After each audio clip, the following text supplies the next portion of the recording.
کہ دین اسلام کی جو دعوت ہے وہ ایک حکمت اور بصیرت اور اعتدال سے دینی چاہیے۔ کچھ دن ہی پہلے ایک چیز ہمارے بزرگوں کے سامنے ایک سبق کے طور پہ سنانے کے لیے بتا رہا ہوں کہ ایک دوست تفسیری نکات میں بیان فرما رہے تھے کہ اللہ تعالیٰ نے سورۃ بقرہ میں ایک ہی دفعہ لفظ وسط بولا ہے، وَكَذَلِكَ جَعَلْنَاكُمْ أُمَّةً وَسَطًا، اور سورۃ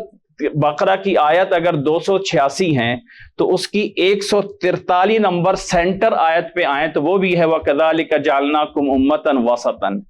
کہ یہ آیت بھی سورۃ بقرہ کے وسط میں آئی ہے کہ اللہ تعالیٰ نے اس امت کو وسط بنایا ہے۔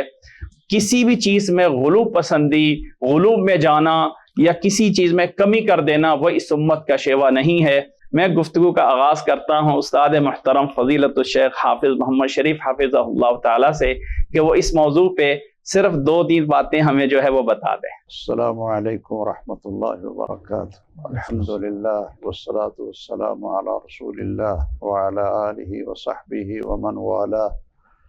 واشہد ان لا الہ الا اللہ وحدہ لا شریک لہ، واشہد ان محمدا عبدہ ورسولہ صلی اللہ تعالی علیہ وآلہ وسلم، اما بعد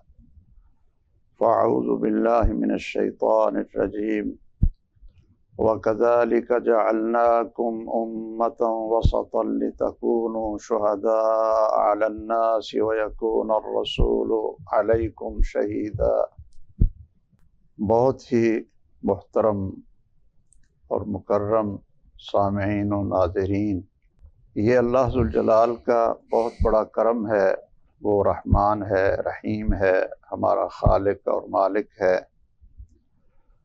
اسی نے ہمیں پیدا کیا ہے اور وہ ہماری ساری کمزوریوں کو اور سب چیزوں کو سب سے زیادہ جانتا ہے۔ اس لیے اس نے جو ہمیں زندگی گزارنے کا طریقہ اور سلیقہ بتایا ہے، جس کو ہم دین اسلام کہتے ہیں، اور اللہ ذوالجلال نے اس کو ہمارے لیے خود پسند فرمایا ہے، اور ہم بھی اسی پر راضی ہیں جو اللہ ذوالجلال نے ہمارے لیے پسند کیا ہے۔ یہ دین اسلام کی جتنی تعلیمات ہیں، ان سب سے اللہ ذوالجلال کی رحمت، نرمی، شفقت اور اعتدال، توازن اور توسط یہ قدم قدم پہ نظر آتی ہے۔ اور اس امت کی جو سب سے بڑی علامت اللہ ذوالجلال نے ذکر فرمائی ہے وہ بھی قرآن مجید میں ہے، وَكَذَلِكَ جَعَلْنَاكُمْ أُمَّةً وَسَطًا، کہ ہم نے آپ کو امت وسط بنایا ہے۔ وسط کا معنی یہ بھی ہے کہ ایک عادل اور افضل امت بنایا ہے، اور وسط کا یہ معنی بھی ہے کہ ہم نے عقائد میں، احکام میں اور معاملات میں، ان سب چیزوں میں افراط اور تفریط کو چھوڑ کر بالکل اعتدال اور آسانی والا راستہ آپ کے لیے متعین کیا ہے، اور یہ اس امت کی علامت ہے۔ جتنی اہل سنت اور اہل حدیث کی عقیدے کی کتابیں ہیں، جس طرح شیخ الاسلام ابن تیمیہ رحمہ اللہ کی کتاب ہے، اس کا نام ہی شرح العقیدہ الواسطیہ ہے، اور اسی طرح شرح عقیدہ طحاویہ میں اور اس کے متن میں بھی انہوں نے یہ ذکر کیا ہے کہ اس امت کو عقائد سے لے کر احکام، اعمال، سب کے اندر ان کے نہ افراط ہے اور نہ تفریط ہے۔ اور رسول اللہ صلی اللہ علیہ وسلم نے بھی فرمایا ہے کہ بعثت بالحنیفیہ السمحہ السہلۃ البیضاء، کہ مجھے اللہ ذوالجلال نے جس دین کے ساتھ مبعوث کیا ہے وہ دین حنیف ہے، کہ صرف خالص ہو کر اللہ ذوالجلال کی بندگی کرنا، اور وہ دین سہل ہے اور آسان ہے۔ اور رسول اللہ صلی اللہ علیہ وسلم اپنے صحابہ کرام کو بھی یہی نصیحت فرماتے تھے جب آپ نے سیدنا معاذ بن جبل رضی اللہ تعالیٰ عنہ اور سیدنا ابو موسیٰ اشعری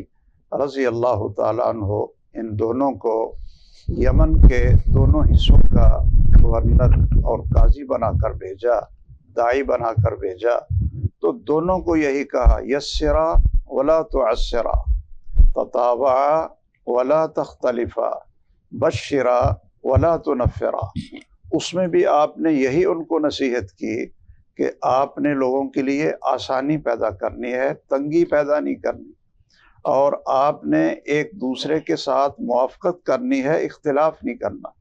لوگوں کو خوشخبریاں سنانی ہیں، اور لوگوں کے اندر نفرت والی چیزیں، دین سے دور کرنے والی چیزیں، لوگوں کی آپس میں نفرت والی چیزیں یہ نہیں پیدا کرنی۔ تو یہ بہت زیادہ اس میں تعلیمات ہیں۔ علماء کرام نے اس جملے کو، پورے دین کو اس جملے کے اندر سمو دیا کہ خیر الامور اوسطها، کہ بہترین خیر اسی کام میں ہوتی ہے جس میں نہ افراط ہو نہ تفریط ہو،